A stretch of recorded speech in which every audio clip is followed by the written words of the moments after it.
Thanks, Arthi, and thanks for having me this morning. So as Arthi said, I'm going to just talk for a short bit about some, I think, fairly practical rules that I think all of us can live by. And then Alex and I will go into this fireside, and then I think we'll have some time for some of your questions. And so without further ado, I'm going to dive right in. Ooh.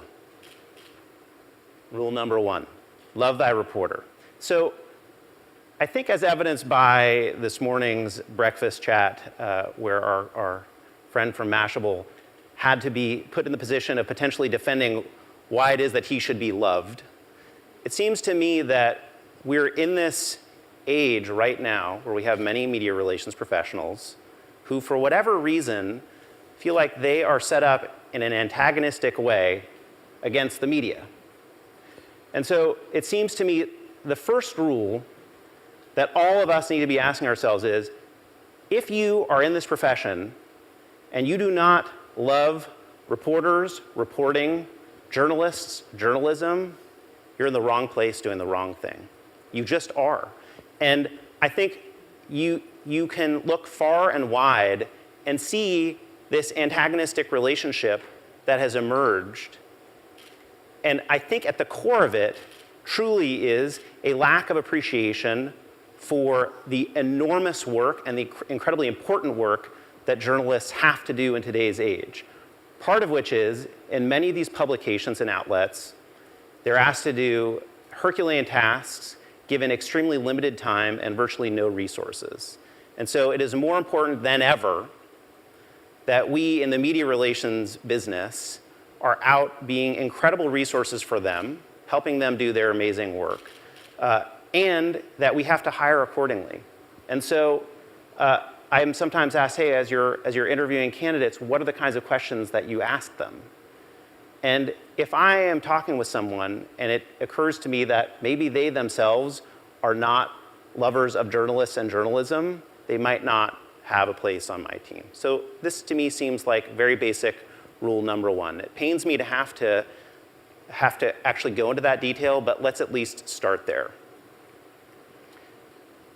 2, it's about the voters, not the election.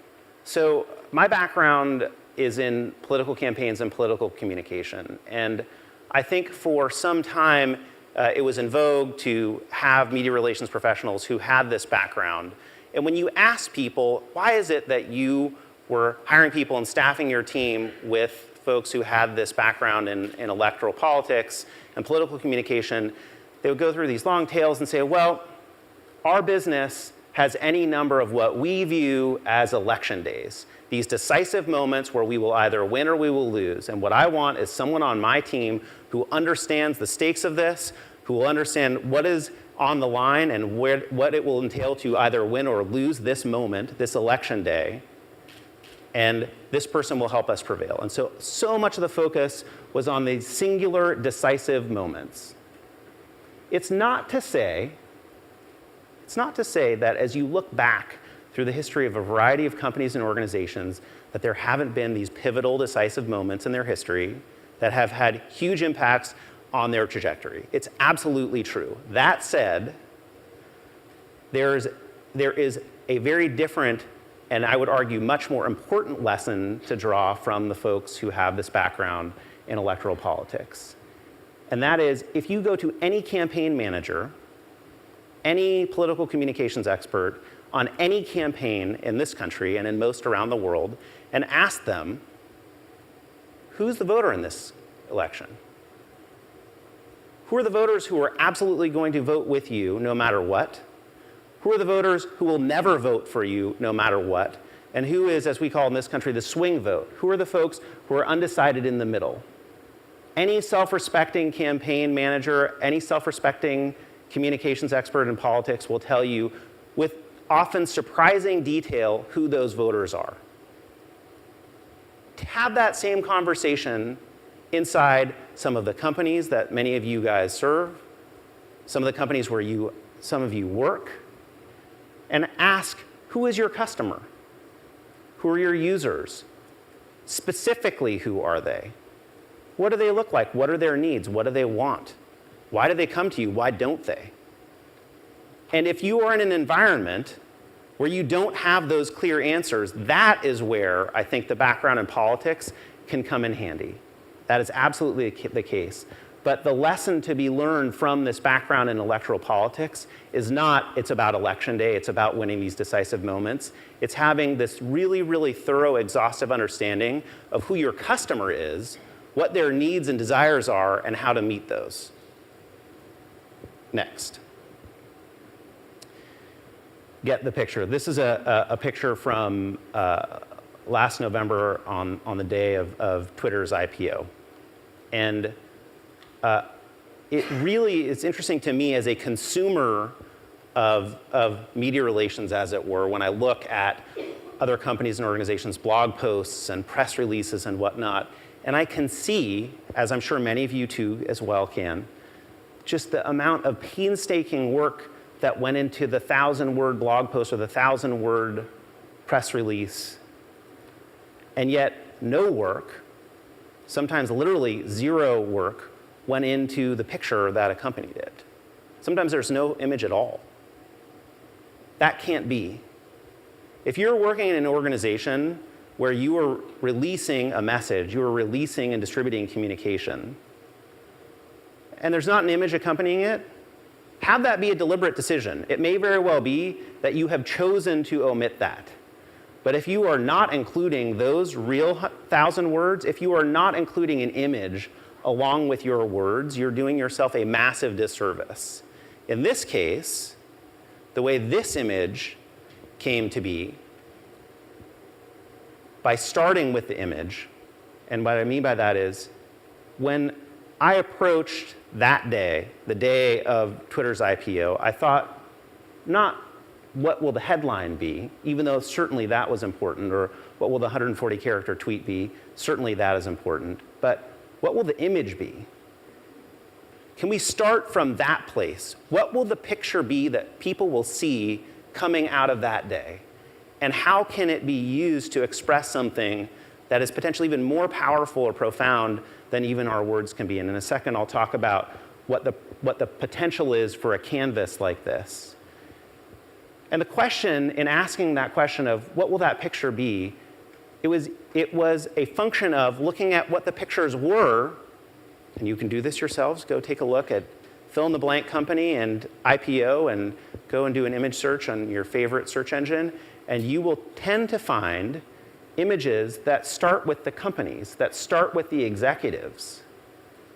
How backwards did that seem to me? It just seems so wrong that on this day, when the world would be celebrating us, that we would then allow the message to be about us and our executives rather than our users who got us there. It just seems so backwards. So the question was, is there a way for the picture of that day to be much more about the users and a celebration of them than a celebration of us? And so when you start with that question, that's how you could back yourself into an image like this, where you have a podium that is in this case filled with a renowned Shakespearean actor who happened to have a prominent role in a remake of Star Trek, a member of the Boston Police Department who had a critical role in using Twitter in the aftermath of the Boston Marathon bombings to help keep the citizens there safe and citizens of the world informed. And in this case, an elementary school girl who lives here in the Bay Area who has used Twitter with incredible proficiency to educate the world about the situation with child slavery and set up, in this case, a lemonade stand via Twitter to raise funds to rid the world of child slavery, which was just so audacious. We wanted the message to be about her. We wanted the stage to be about her and start from that and work backwards. Have to get the picture. Outsourcing. So for those of you who are working in-house at a company or an organization, I'm often asked about our approach to using outside consultancies and outside agencies. And I'm asked, how do we decide when and where to use those types of resources? Different folks will have different approaches to these things. I will give that as a caveat. That said, I believe one rule of thumb, one rule to live by in this modern age is, it is perfectly appropriate and understandable to outsource for coverage, to outsource for footprint. Where you do not have people and cannot have people, if there is one of these Lego blocks in the world where it is impossible for you to have that coverage, it makes a ton of sense to outsource to any number of agencies around the world who can help you. It seems totally inappropriate to me that you would approach that window and say, I will now turn the expertise surrounding this event, surrounding the financial standing of my company, the way our business operates, over to those people. It cannot be that there is someone else out there who is more effective at communicating the fundamentals of your business than you are if you are working in-house at a company. And I realize that that may be controversial for some, but it is okay, it is absolutely okay to go into a situation like this not knowing certain things. The process of creating an S1 is an education for the outside world and for the company itself. But the end result of that has to be that that document, that S1 that you then file in the process of going public is something that is your Bible, that you know better than anyone and can communicate better than anyone. Another example of this outside of the realm of an IPO is crisis communication. It mystifies me that it could be that you would be working in-house in a company or an organization and say to your colleagues, listen, we are the peacetime communications team. But the minute a crisis arises, that's for those guys out there who we bring in to help us get out of this. This just seems crazy to me. How could that possibly be that there is someone else out there who could help you navigate through a crisis, particularly, by the way, if you work in any industry that is disruptive like technology, where I would argue on any given day there is some form of a crisis depending on how you define it.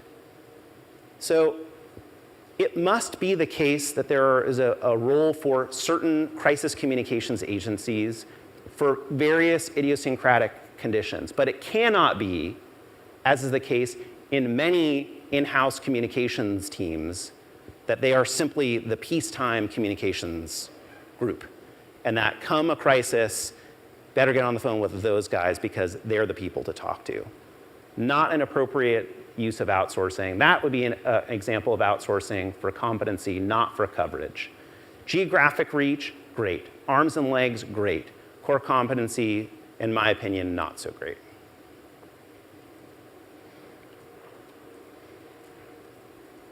The canvas. And this is just the last point I want to make.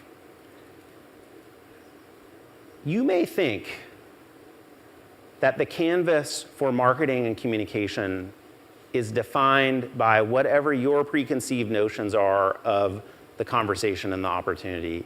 I promise you that it is much bigger than you think if you look at it through a slightly different lens. In the case of our IPO, we thought, what if we approached that canvas from a marketing and communications standpoint as a canvas not just for communicating about that day, that event, but instead as a canvas for communicating our values? Could we take advantage of that? If our values are, as is the case with many other technology companies, that the user comes first, can we literally put the user first? Can that be a canvas for our values and our principles? Can we approach it in that way? We see this shift happening all around us, and to me, I think what it is fundamentally a function of the shift from an old way of thinking, which was, can we manufacture a conversation that other people will join into, or can we take advantage of the conversations that are already happening day in and day out and find a way to have that canvas be appropriate for us? And there are many examples of this. A year ago, Oreo made great use, as I'm sure we're all aware, of using the canvas of a spontaneous conversation about a power outage at the Super Bowl to join that conversation and have that be a canvas for marketing and communication. Can we use this canvas that is all around us as a way to express our core messages, our brand, our values? Can we do this? But there is a higher point here, and I think a more critical one that we all need to be thinking about, which is, can it be a canvas for expressing our humanity? And I don't just mean these external opportunities that you have, marketing and communications, press opportunities that are an opportunity for us to express our humanity, but can our work day in and day out, can that be a canvas to express our humanity? Can you approach your work and say, is this platform being used in the best way possible to express our principles, but our principles for good? Can that happen? And I would just suggest to you that if you approach it in this way, if you look at it through that lens, a variety of opportunities will come to you. You will likely communicate in a different way. You will likely hire in a different way. You will likely fire in a different way. And the reason is, if you start attracting talent who views things in a similar philosophical way, if in the process of you doing job interviews with prospective candidates, folks who are just beginning in this industry, and ask them not the questions of how extensive is your network of press contacts, or how much do you adore or not adore journalism or journalists, as I think you absolutely should, but instead said, what if you had access to this amazing platform that we have in fill-in-the-blank company? How would you use it to express our humanity? What would be the ways that you would approach this? And if you asked yourself that, I promise you, it would not only inform the kind of content and messages that you're putting out there, but it will have this incredible positive feedback loop, and we have seen this at Twitter, where other people start replicating that, joining those types of conversations, and you start shining the light on truly inspiring and uplifting kind of behavior that I think does indeed make the world a better place. So with that, let me just pause. We'll do a quick Q&A with Alex, and then we'll take your questions. Thank you.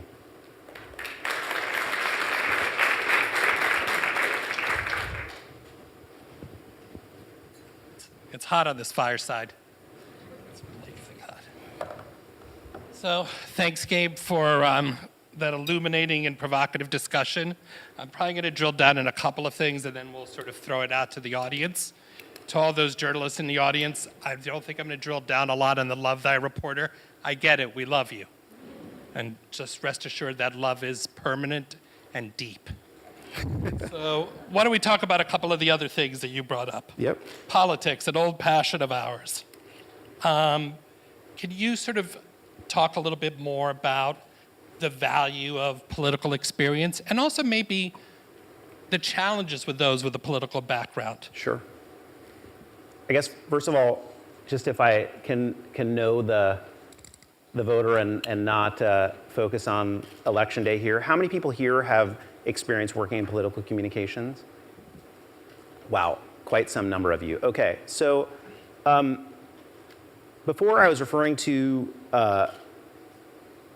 that the canvas is bigger than we think, that it can be an opportunity to express our humanity. And part of what informs that thinking for me, and I suspect many of you who have worked in political communication will appreciate this, is in my experience, political campaigns themselves as a culture was not a canvas that was ripe with humanity. It was not a culture that was ripe with golden rule, treating others as you would be treated yourself. Alex and I have both had the experience of, in the context of campaigns, of having objects actually thrown at us at different times. But not at each other.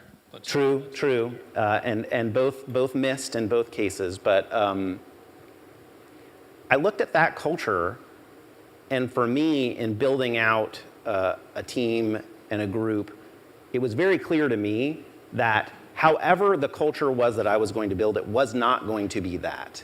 I would also point out that because of the nature of elections and how they come and go, and you tend to have very different people working on them, I don't think that it's a culture that's right for mentorship. It's true that many of us can look back on our experiences on political campaigns and say, yes, there was this person who I work with and they went out of their way to help me, but it has become such a transaction and the relationships that you have are so fleeting that you tend to not have folks who look back and say, wow, I was able to work with this person over a long period of time who was able to show me the ropes, instill in me certain values and principles and skills that allowed me to thrive. And so I think there are as many lessons that come from politics and political communication that simply should be avoided as should be followed. So to build on moving from politics, but also some of the things you talked about. In politics, we always used to talk about a permanent campaign. Mm-hmm. In marketing, we've always talked about, and you sort of referred to it a bit about disruptive marketing or disruption. And how much have you seen, and can you talk a little bit more about the evolution from what is those moments, those election days, if you will, to now its seamlessness or 365 days of disruption, however you want to look at it, but that the world has changed and that there's tools, particularly as communicators over marketers, that there's a tool that communicators in a way of being that really provides an advantage as being sort of seamless communicators rather than disruptors. Yeah, it's true. When disruption becomes the status quo, I don't know how much disruption is really disruptive, if that can be pretty oblique. It's the thing that I do think has merit is that notion of the permanent campaign. And in many campaigns, what would happen is we would ask ourselves, did we win today or did we lose today? And I think that that's fair. I think that that's a fair way of thinking about it. And there are many companies that approach this in that way. And I think many companies, it is easy and seductive to think that it is simply the upstart, edgy companies in this day and age who can afford to take massive risks and be part of this disruptive conversation in which every day is a day that could be won or lost. But Nike is a great example of this. They've been, I think, trailblazers in how they have gone about either creating or joining conversations and have been masterful in the use of existing conversations to express their brand. For those of you who follow Nike running on Twitter, they did amazing things where they would literally watch for users who were tweeting about their running regimens, and they would respond with these beautiful, tailor-made, gorgeous image-based tweets to those people, encouraging them on with true one-to-one marketing messages, which to me is the kind of way that you would approach marketing and communication in this sort of permanent campaign. Did we win today or did we lose today? And Nike's an example of a trailblazing company that I think has a lot to lose and yet continues to push the envelope. So it's all possible. Do you have any examples you could talk about or that come to mind, not about just a sort of Nike, which is a consumer brand, but in B2B, which I have a client, Beth Comstock, who refers that B2B doesn't need to be boring to boring, but that's I think also. I'm just curious what your thinking is about in the B2B space. So, and GE is actually a great example of this, and I think. And I don't know if you have anything to do with this or not, but GE, and maybe you can explain this, GE is somehow creating amazingly compelling information. Maybe there's, in part of the sort of General Electric behemoth, there is an infographic wing or something like this, but somehow they have an organization. I was talking about starting with the image. I see things that are coming out of General Electric and maybe Beth is responsible for this herself, but boy, there is incredibly compelling visual communication happening at GE in ways that are making very complex concepts very accessible for the masses, packaged in a way that is just tailor-made for social media. And so I don't know, maybe you could speak to that. I don't know how this comes about, but this to me is a great example. Well, in the spirit of complete bias, we of course work very closely with them to really adhere to a visual vocabulary. You referenced that in your talk, but I think it, in a sense, and yours was a powerful and impassioned message to this group about a visual vocabulary, but I'd like to hear more about it because frankly, at least from where we stand, people aren't doing it enough and aren't thinking about it enough, even when dealing with issues of with complexity. So, I mean, you talk about infographics. Yeah, this is an area where it could very well be difficult for, I think it ultimately needs to be a core competency for any self-respecting marketing and communications function to have a strong visual vocabulary, to have great competency in terms of design and expression in terms of image and images. But that is an area where it is difficult to simply snap your fingers and have that competency just emerge within it for most organizations. I have seen it happen, but it may very well be that you need outside help to bootstrap that kind of capability, and then basically over time instill that as an in-house function within most teams. That said, I don't think that most companies, and I'm referring to the Nike example, and there's certainly other B2B examples, that are thinking in terms of the type of content that's needed to join the existing conversation that's going on around them. And I don't think it is absolutely the case that the tried and tested method of companies producing content that is purely germane to their day-to-day business and their day-to-day dealings, that certainly is happening, and of course that is happening. But I don't think, it doesn't seem to me that there are the functions like in the Oreo case and like in the Nike case and potentially like in the GE case, where there are dedicated functions within organizations that are assigned to joining the conversations that are going on around them. I don't see a lot of that.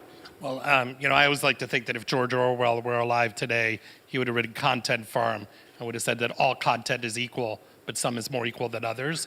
So, I mean, maybe you could talk about that a bit because there's no dearth of content in the world, whether that's in B2B or anything else. But it is about the type of content, and you talked in your conversation about sort of being inward facing and showing the image, and maybe we could talk a little bit more about that, about understanding the audience, knowing your audience, and whether it takes about to talk up to them or talk down to them, or what is it that are we trying to dumb things down and simplify? What are we doing? Well, again, if the canvas is bigger than you think, and the canvas is an opportunity to express your values, your humanity, your personality, the real promise of your brand, reverse engineer any given press release on any given day. Lord help the journalist who has to receive those things and parse through them, because if you reverse engineered those things, you would say, well, this person or this organization was absolutely not approaching this as an opportunity to express their humanity, because the thing is so milquetoast and personality-less that it's hard to know what. You don't see a lot of humanity in press releases? I'm stunned. I often do not. Can we make everyone here take a vow that they will never, ever issue a press release or receive one or have anything to do with that genre ever again? I'll leave that to Arthi. Arthi, you're gonna have to get the blood pledge from the folks here. But like the flat tax. Exactly. I think I guess if you're thinking about the canvas again as a way to create not just a transaction, which often is the case, and that's how I view so many of these blog posts and press releases, is because you didn't bother to think of the opportunity of this platform, the blog post that you're doing, as a way to express some kind of a more profound experience, some deeper relationship, some more profound sense of understanding, and instead did this mathematical transaction of, here's this information, now you have it, let's move on. But if you were instead approaching that content as, can this content inspire in addition to educate? Can this content express our personality? Can it take some risk? Can it attempt to connect and express an understanding of connection and who the audience is? And again, it really does go back to some of the cascading, compounding problems that come from not knowing who your audience is. Anyone who goes to any just most rudimentary writing class will have an instructor tell them the first question you should ask yourself is, who is your audience? If you do not know who your audience is, it makes it very difficult to take a stand in that way. And I think, again, in reverse engineering a lot of the rather milquetoast material that's out there, that's what I'm reading there. The reason why the content doesn't even have an opportunity to be more equal than others is because there isn't an understanding of who the audience is, and there isn't the audacity, unfortunately, the risk-taking, to have the courage to say, I'm going to use this as an opportunity to tell you who I am, what makes me tick, what we're all about, and why you should care. It just isn't there. All right, so it leads me to one of my favorite subjects, and I know something that you've thought a lot about, agencies. And you talked about it a lot in your presentation, but maybe we could even start a little more broadly. What is actually, let's start in a positive way because, let's think about it more positively. What is the agency of tomorrow?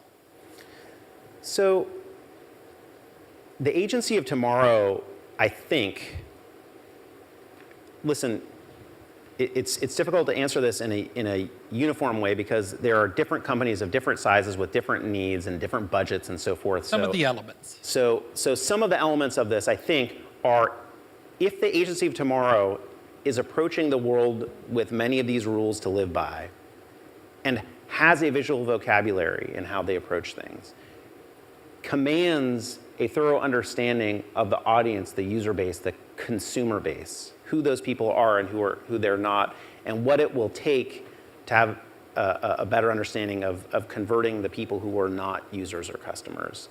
And I think one that is values-based and is saying, listen, if you want someone, the agency of tomorrow, I think, would go into a conversation and say, listen, if you just want an outside firm that's going to write press releases for you all day, we're not the people for you.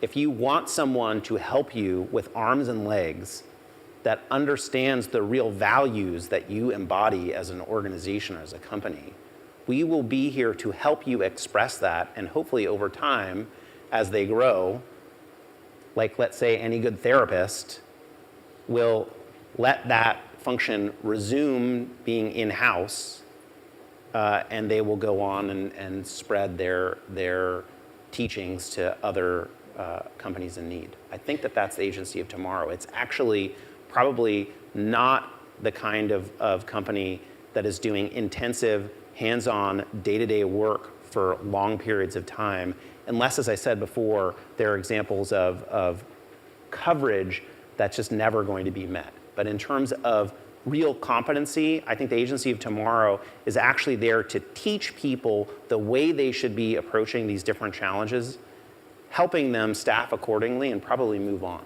When is tomorrow? Yesterday. And so are we far along in that? How much does this industry, I mean, you've studied it long enough and have been a part of it on both sides of the aisle, if you will. How far along is it?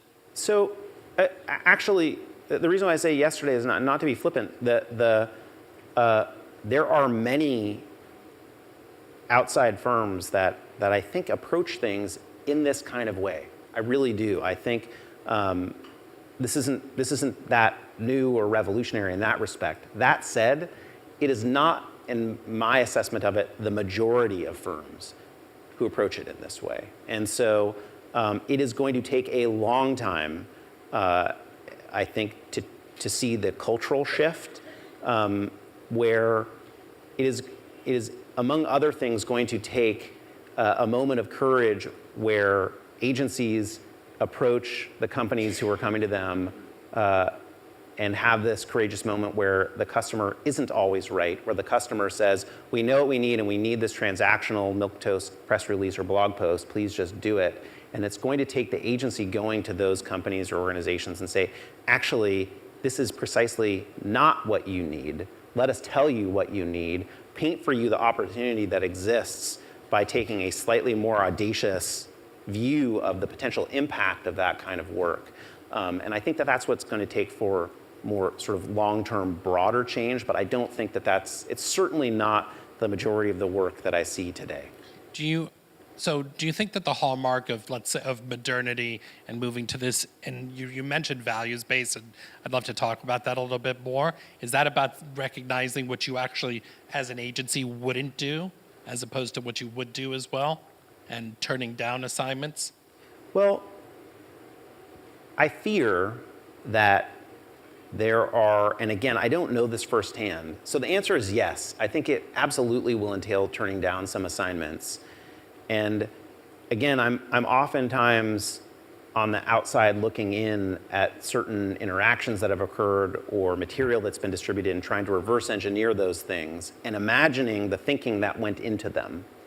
And sometimes when I see these interactions between agencies and journalists that were set up to be antagonistic, when I look at them, I think to myself, there is no other way that this could have played out other than in some kind of antagonistic way that seems to be set up between an agency that's out fighting against journalists instead of an agency that's out enabling great journalism.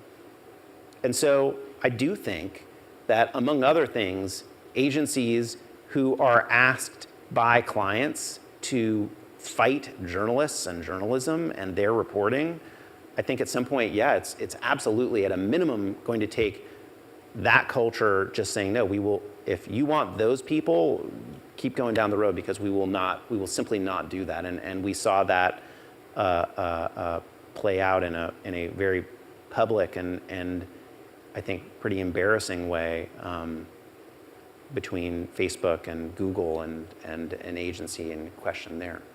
And just to sort of, and I know that you talked about it, not using a firm for the IPO, but I'd love to, I assume a lot of organizations came and spoke with you. I'd love to just hear a little more about your thinking, what you heard, and how much that sort of emboldened your decision and the organization's decision to go down the path it did. So we were in a unique position because of the Jobs Act, that the time that it takes between when you file with SEC and when you actually go public is much, much shorter than it historically has been. And so I think that for many companies that are in the same position that Twitter was in, it will be an interesting consideration for them to have, as we did. It would be very difficult for an outside firm to just ramp up in that short period of time. That's one thing. The other thing, though, is, just to be frank, I think that when we tweeted in September that we had filed privately with the SEC, our S1, I think obviously people had speculated for some time that this was going to happen, but I don't believe there is anyone in the world who knew that that was going to happen then in that way. That we were able to keep that process confidential for so long is a function of there being very few moving parts, honestly. And clearly, if you're going to work with an agency, you need to trust them and trust them with highly confidential information. But if you're optimizing for confidentiality, as we were, one of the questions that we asked ourselves was, are there places where we could have fewer people in the know and still get the job done effectively? And so that was one of those places. Right. Well, so I think we have a little bit of time left. Well, we got some time. I'm going to throw it out for questions from the audience. You guys got to do a good job. If not, I'm taking the mic back. In the back?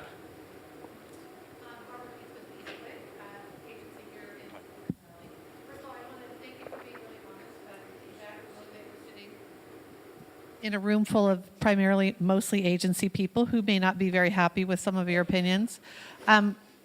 I have both corporate. Apologies in advance. I loved it. No, but it's refreshing. I have both agency and corporate experience, so I feel like I have a little bit of a balanced perspective. I agree with a lot of what you said, but there are a few things I have a slightly different opinion on. It sounds like you have very clear lines between what a company does and what an agency does. I see there being much more collaboration, but I do appreciate the point where don't just outsource the most important thing to your agency. You need to have that competency in-house, and I totally agree with that. But You know, So I think the question was, Gabe, why are you hating on agencies? yeah, exactly. no.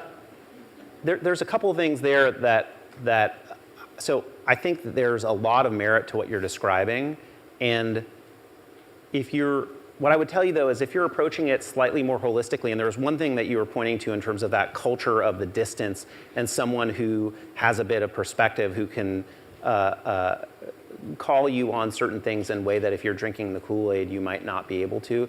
That in particular is a case in point of the kind of function you really don't ultimately want to outsource. And let me just explain to you why.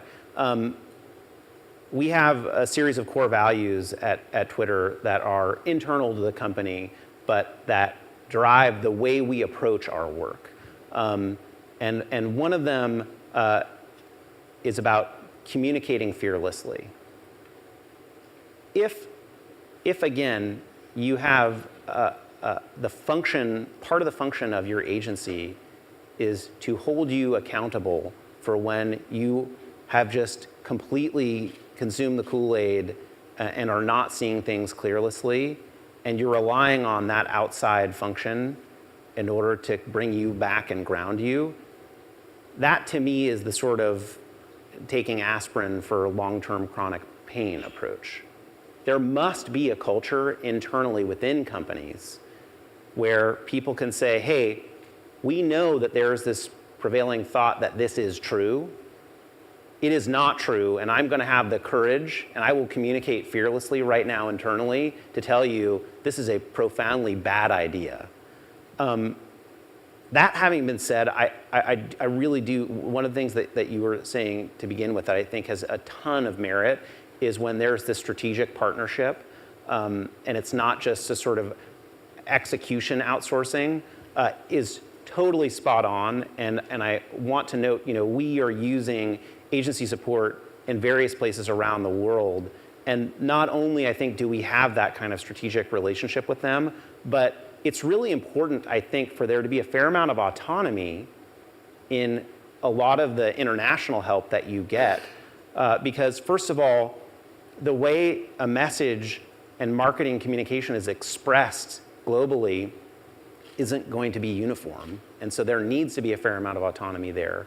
And secondly, you can use it as real fertile learning grounds for folks to try things and come back to you and say, hey, we attempted to implement this in this way, and it was a different take on what you're describing, and it was really highly successful. What do you think? And so I'm absolutely with you that the more, that the higher level, more strategic that collaboration can be, the better it will be for everyone. And frankly, again, in a world where we're practicing our humanity, the agency and the folks who are working there, they want to be inspired too. Why deprive them of that? Why make it a transaction for them?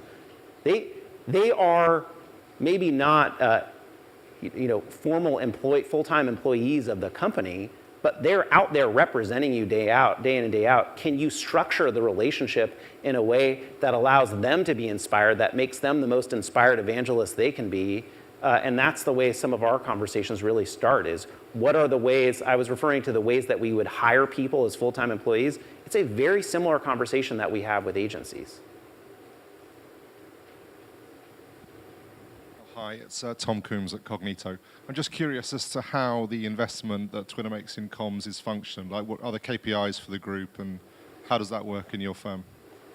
So currently, the way that comms is structured is in a marketing and integrated marketing communications way on the consumer side. The way that we have B2B marketing is slightly different and is truly in support of the sales organization. But the way that we resource and measure the comms part of the Marcoms function is different than marketing. So I think, and I feel bad because I don't think in this respect Twitter is a particularly good example. And let me just explain to you why. In most companies, if you had an integrated Marcoms function, you would go to the media relations side, the comms side, and say, comms, if we have knowing who our users are and knowing the information that they need to receive in any given period, of these, let's say, 5 things that are on there, which of these 5 things would the press express for us? And you would go to comms, and in most companies of those 5 things, comms will say, well, honestly, it's probably only this one thing. You would then turn to marketing and say, marketing, for items B through E, that's on you. In Twitter's case, because of the tremendous amount of free media that we get, it skews that balance in a way that I think is probably not reasonably applied to most other companies out there. But back to your question, basically, without getting, unfortunately, into too much detail, the way that spectrum goes is you have a communications function that has objectives and key results that are structured primarily around awareness and building awareness for things, and a consumer marketing function that has OKRs that are primarily structured around really more measurable conversion and adoption. That would be how I would simplify that.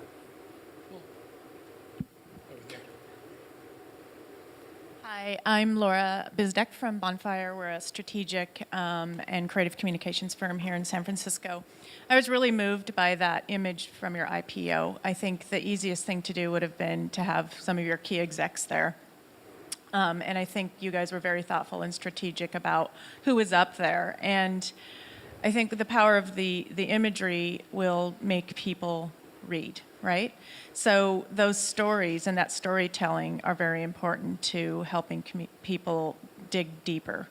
And it starts with your audience and their concerns. And that sounds like to me that you guys have a pretty well thought out strategy internally about humanity. And that's one of your key core values. So I'm just curious how, without you giving away any confidential information, but how that strategy was adopted and then activated within your internal culture, and then how you do that with agencies. So I was referring to our core values, and I actually think it may very well start there. If you have, and that's different from something like a mission statement, although mission statements, if they're sufficiently audacious, might very well accomplish this. But if you have a company, and within those company, there are values that don't say, again, the values are not there saying, here's what we're doing every day. It is, here is how we are approaching our work in any given day. This is what motivates us on any given day. If those values are strong enough, that will infuse a sense of humanity and purpose in folks' day-to-day approach to their jobs. It simply will. But it still, nevertheless, takes a certain amount of courage for whatever reason to then say, you know what, it is not enough that inside these walls we will approach it in this way. It is imperative that that somehow be expressed outside of these walls too. And we are going to actively look for opportunities to join those kinds of conversations. And so I think specifically it does encompass some amount of core values and an understanding of them within the company. But at the end of the day, it requires company leadership to really practice those things themselves. I think if you have a value, as we do, as I was alluding to before, about communicating fearlessly, how fearlessly transparent can you be in a company? And I remember I previously worked at Google, and it was astounding how often we would have other companies come through saying, you know, we love your culture. We want to have this culture, and we see this at Twitter. Oh, the culture that you have is amazing. How can we sort of engender this type of culture in our company? And in Google's case, it was, you know, where do you buy all those primary colored medicine balls? Can we go and buy those things in bulk, and then we'll have this culture? And it's like, well, it doesn't exactly work like that. And you start asking these questions and poking and prodding and saying, well, what if you just started by having a weekly meeting with all of your employees in which any employee can ask anything to your CEO? Well, we never do that. That's like a waste of our CEO's time. And what if our CEO gets asked trivial questions? Or what if there's uncomfortable questions that our CEO can't answer? And you really start working at that. Instead, if you actually have a company leadership that is completely on board that type of an approach to the work and says, not only do we agree with these values, but we embody them and we are going to exhibit them in our day-to-day work, it has this beautiful cascading effect where it just will naturally infuse folks' work and the way things progress within a company in any given time. So it is pretty darn holistic. There is no silver bullet to this, but I think it has to be both in terms of the most entry-level employee and the most senior levels of leadership. This side of the room. Sorry. Hi, I'm Steve Astle with FICO. We're an analytics software company. I was surprised that you led off your rules with the one about loving journalists. And I guess just in light of particularly what your company does, I guess my question is that really our primary function, you know, in what we do? Is it really about fostering loving relationships with journalists today? I mean, is that really what we should be focused on first and foremost? It's a fair point. It's a fair point, and don't interpret the order as an order of importance. And it pains me to have to say that, actually, but again, I think if you dissect parts of the conversation that preceded ours, you'll see Exhibit A of why it is that needs to be said.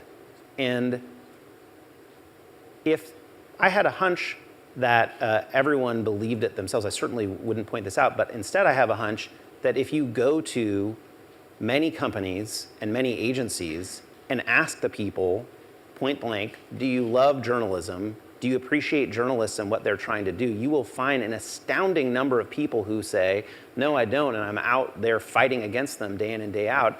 And that is just a wrong-headed way of approaching it, not only because journalism has an essential role in any healthy society, but because for media relations, you need to be, if you're a media relations professional, an indispensable resource for them and them for you. And so, point taken, I think that I wish that I did not have to note this, and it seems to be common sense for many of us, but I promise you, as you poke around on this, as I have, it is breathtakingly not common sense for many people. Last question. Make it a good one. David McCulloch with Cisco. So Twitter is the archetypal fire hose, right? I mean, every day it must be just coming at you. And yet you're a public company with shareholders now. It's important that you articulate what you stand for, where you anticipate growth coming from, what your strategy is. How do you balance the proactive communications of your strategy with just, as you say, an unbelievable amount of free media every day, which I presume could also be incredibly distracting? Different people have different approaches to this. I take a fairly rudimentary approach to this, both in my day-to-day work and in terms of our group's approach to communication, and it is this.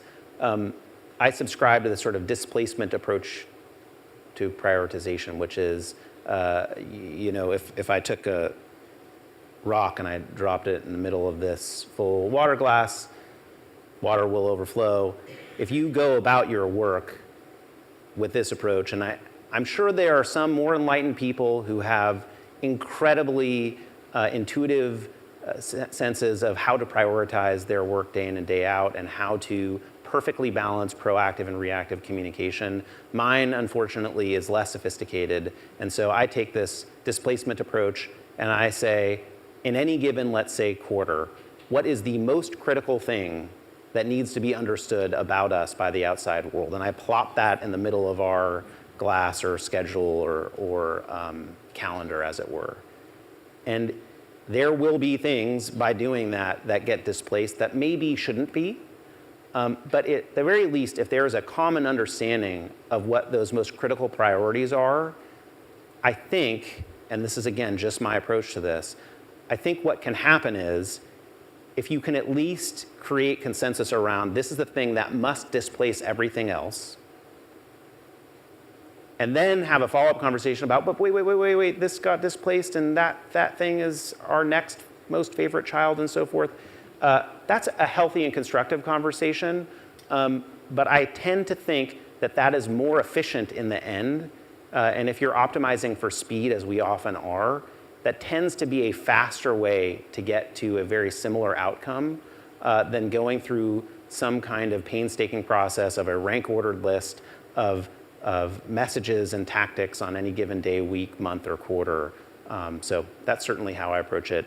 Leave it to you guys to figure out that balance. On that, we end. Thanks to everyone. Thanks to Gabe. Thanks to Brian. Thank you.